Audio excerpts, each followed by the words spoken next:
পাশের বাসায় যুবতী অন্ধ মেয়েটাকে দেখে কেমন জানি মনের ভিতরে একটু লোভ জেগে গেল। যেমন করেই হোক না কেন, এক রাতের জন্য ওকে আমার চাই। এত সুন্দর মেয়ে আমি কখনোই দেখি নাই। মাত্র 3 দিন হয়েছে ওরা এখানে আসছে। কালকে মেয়েটাকে ছাদে দেখে আমি যেন পাগল হয়ে গেছি ওর জন্য। আপুর কাছে জিজ্ঞেস করতেই বলল মেয়েটা নাকি অন্ধ। এত সুন্দর একটা মেয়ে নাকি অন্ধ, চিন্তা করা যায়। তবে আমার জন্য বেশ ভালোই হয়েছে। মেয়েটার বয়স এত বেশি হবে না, এই তো মনে হয় 15 কি 16। তবে চিন্তার বিষয়, ওকে কিভাবে কাছে পাওয়া যায়। আমার জন্য তো বেশ সুবিধাই হয়েছে। মেয়েটা অন্ধ, কিছুই দেখতে পারে না, আমাকে চিনতেও পারবে না। ভাবছি আজকে রাতে কাজটা সেরে ফেলবো, যা হবার তো হবেই। ইস, মেয়েটাকে দেখলেই যেন মাথায় আগুন জ্বলে যায়। আমারও গার্লফ্রেন্ড আছে, কিন্তু এই অবস্থা আমার কখনো হয় নাই ওকে দেখে। বুঝলাম না এই মেয়ের ভিতরে কি আছে। আজকে রাতে যা করার করব। আমি জানি ও তো আমাকে চিনতে পারবে না। কাজটা আমার জন্য আরো সহজ হয়ে গেল। দেখতে দেখতে রাত হয়ে গেল।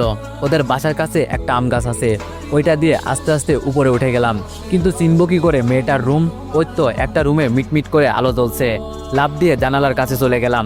জানালা খুলতেই দেখি হাত কেটে রক্ত পড়ছে। তাতে আমার কিছু আসে যায় না, হাতের দিকে না তাকিয়ে ভিতরে চলে গেলাম। মেয়েটা টেবিলের কাছে বসে কি জানি লেখার চেষ্টা করছে। মাথাটা ঘুরে গেল। এটা কি কোনো মেয়ে নাকি স্বর্গের পরী? আজকে আমি ওকে খুব কাছে থেকে পাবো, ভাবতেও যেন অনেকটাই ভালো লাগছে। মানুষ বলে কোনো মেয়ের সাথে জোর করে শারীরিক সম্পর্ক করলে সেটা নাকি ধর্ষণ হয়। তবে আমার কোনো আসে যায় না। মেয়েটাকে আমার পছন্দ হয়েছে। এখন যদি বলি ওকে এক রাতের জন্য আমার সাথে থাকতে, তখন সে কি রাজি হবে? কখনোই না। তাই আমার পথ